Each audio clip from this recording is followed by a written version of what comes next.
Today we're going to be looking at basic knife skills and using a chef's knife to prepare vegetables. We're going to be looking at the grip of a chef's knife, and we're going to be looking at 3 chopping techniques: the rock chop, the cross chop and the tap chop. The first thing you need is a chef's knife, and you need it to be sharp. A sharp knife will make easy work of vegetables and you're less likely to cut yourself with a sharp knife. The next thing we need to talk about is the rock chop.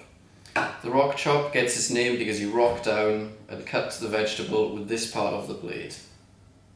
This gives you the most control and the most power to put through the blade.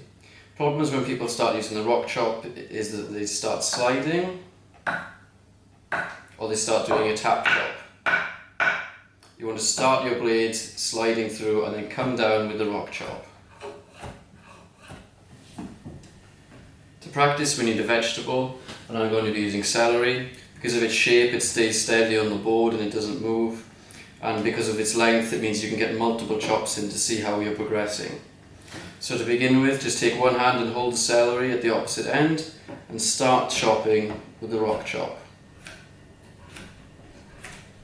Don't worry about being fine with your cuts and don't worry about being quickly. They are something that all happen as you become more experienced.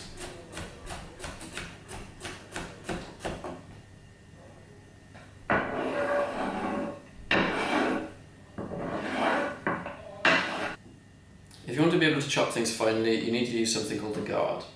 The guard is made with your opposite hand. When chopping normally, like this, it's very risky and you might end up with a couple of the tips of your fingers getting cut off. So what we do is we use the guard. We advance your hand forward, and so your knuckles are the most prominent part of your hand.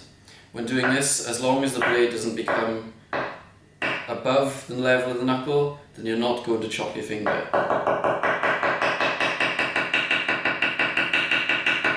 Okay, and as you move along, you just need to move your fingers back with your thumb at the base of the piece of celery, and slowly as you chop, just move it back. You can practice this anywhere. So, put your hand on the piece of celery and make the guard. Remember, it is this knuckle that is the furthest point of your hand, not your fingers like this. Then take the knife, place it against your knuckle and make a rock chop. Once you've made the rock chop, you need to move your hand back. If you move it back a further distance, the wider the chop will be. A shorter distance will result in a much finer chop. To begin with, don't worry about being very fast, just make sure all your cuts are an even length. The more experience you have, the easier it will be to chop quickly and finely. Next technique we're going to talk about is the cross chop. The cross chop is useful when you're a beginner and it's more difficult to cut things very finely. So to start the cross chop, you need to use the top side of your blade to herd your vegetables into the middle of the board, and then simply place the knife down and with your hand put it on top, and then you simply rock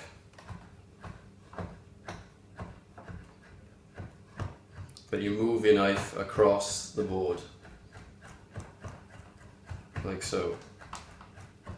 It's this point that doesn't move. Okay, and I'll show you here.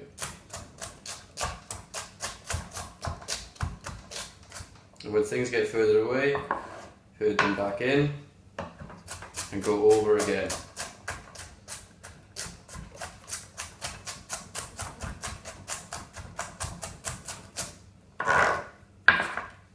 You can do this as many times as you like.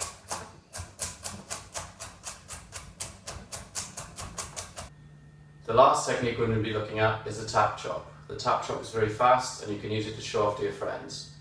For this demonstration I'll be using a clove of garlic.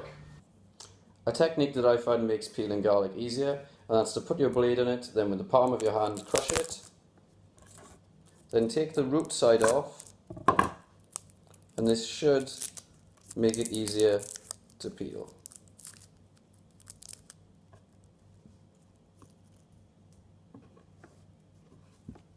For For the tap chop, we need to use the guard, slowly moving your fingers back up the clove of garlic. And the technique itself is just tapping, but be sure not to go above the level of your knuckle. This needs a sharp knife and a confident hand.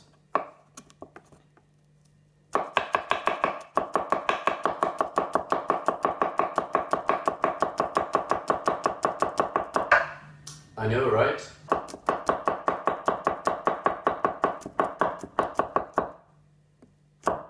So in summary, we've looked at 3 different chops: the rock chop, the cross chop and the tap chop. The only thing left for you to do now is get into the kitchen and try it yourself. Good luck.